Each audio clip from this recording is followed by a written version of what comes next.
मैनपुरी के बेवर क्षेत्र में एक युवक ने पेड़ पर फंदे से लटक कर सुसाइड कर लिया। पिछले 5 सालों में परिवार में ये 7वीं आत्महत्या है। 21 दिन पहले ही मृतक जितेंद्र के चाचा बलवंत ने आत्महत्या की थी।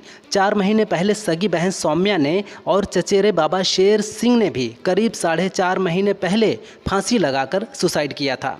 परिवार में हो रही लगातार आत्महत्याओं से कई तरह की आशंकाएं हो रही हैं। फिलहाल पुलिस जांच कर रही है। WHO ने दुनिया भर के देशों से तंबाकू, शराब और कोल्ड ड्रिंक जैसे पदार्थों की कीमतों में 50% की वृद्धि करने का आग्रह किया है। इसका उद्देश्य इनसे होने वाली गंभीर बीमारियों को रोकना है, साथ ही स्वास्थ्य प्रणाली के लिए आर्थिक संसाधन जुटाना भी है। WHO के मुताबिक इस कदम से मधुमेह, मोटापा, कैंसर जैसी बीमारियों को नियंत्रित करने में मदद मिलेगी। संगठन ने इसे 3x35 रणनीतिक योजना का हिस्सा बताया है। ऐप के जरिए निजी कंपनियों द्वारा पार्सल लेने और पहुंचाने का काम जारी है। अब दिल्ली में डाक विभाग ने भी पार्सल लेने और उसे पहुंचाने की सेवा शुरू कर दी है। डाकिये घरों से पार्सल लेंगे और निर्धारित स्थानों पर डिलीवरी करेंगे। दिल्ली डाक सर्किल ने इसके लिए मोबाइल पार्सल बुकिंग वैन तैनात की हैं। बुकिंग के लिए 011-2083-1016 और 011-2083-1052 नंबर जारी किए गए हैं। ये सेवा सुबह 10 बजे से शाम 6 बजे तक उपलब्ध रहेगी। पंचायती राज मंत्री ओम प्रकाश राजभर ने कहा है कि 2011 की जनगणना के आधार पर यूपी में पंचायतों का आरक्षण तय किया जाएगा। हर वर्ग के आरक्षण में 33% सीटें महिलाओं के लिए आरक्षित होंगी। पिछले चुनाव में लागू नियमावली में निर्धारित की गई आरक्षण की रोटेशन की व्यवस्था का भी पालन होगा।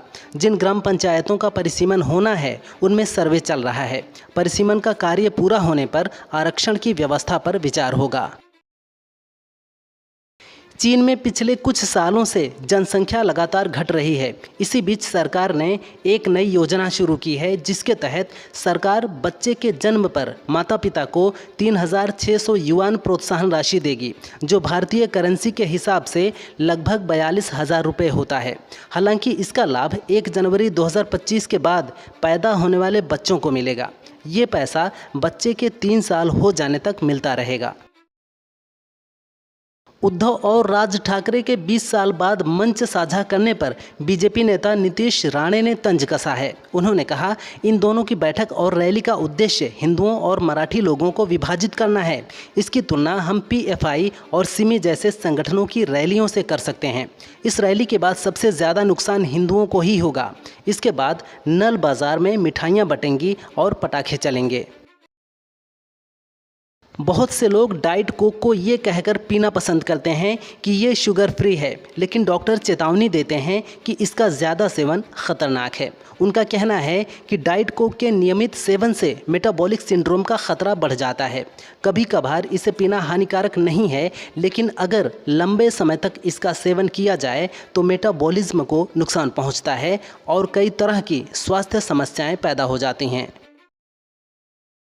हाल ही में आई एक रिपोर्ट में खुलासा हुआ है कि 35% IIT ग्रेजुएट विदेश में बस रहे हैं। रिपोर्ट के मुताबिक बाकी के बचे हुए 65% में से ज़्यादातर हमारे देश में गूगल, अमेज़ॉन और माइक्रोसॉफ्ट जैसी MNC में काम कर रहे हैं। इसी तरह टॉप 100 JEE रैंक में से 62 अमेरिका या यूरोप में बसना चाहते हैं, लेकिन सिर्फ 2-3% ही DRDO, इसरो, बार्क जैसी सरकारी क्षेत्र की संस्थाओं में काम कर रहे हैं।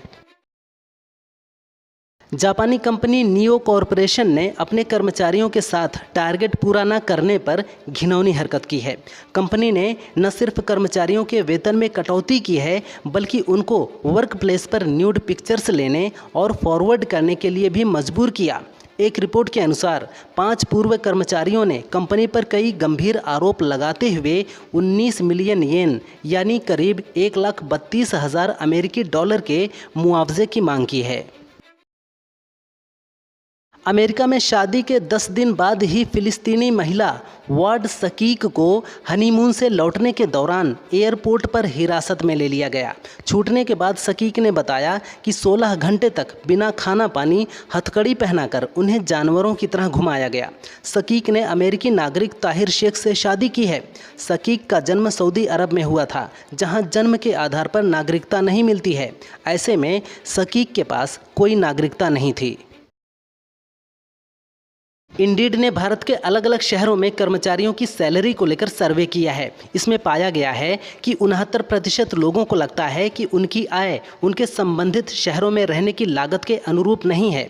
हैदराबाद में 2 साल का अनुभव रखने वालों को 28,500, 5 साल तक का अनुभव रखने वालों को 47,200 और 8 साल का अनुभव रखने वालों को 69,700 रुपया वेतन मिल रहा है। चेन्नई, हैदराबाद, अहमदाबाद और कोलकाता जैसे शहरों में ये सर्वे हुआ है।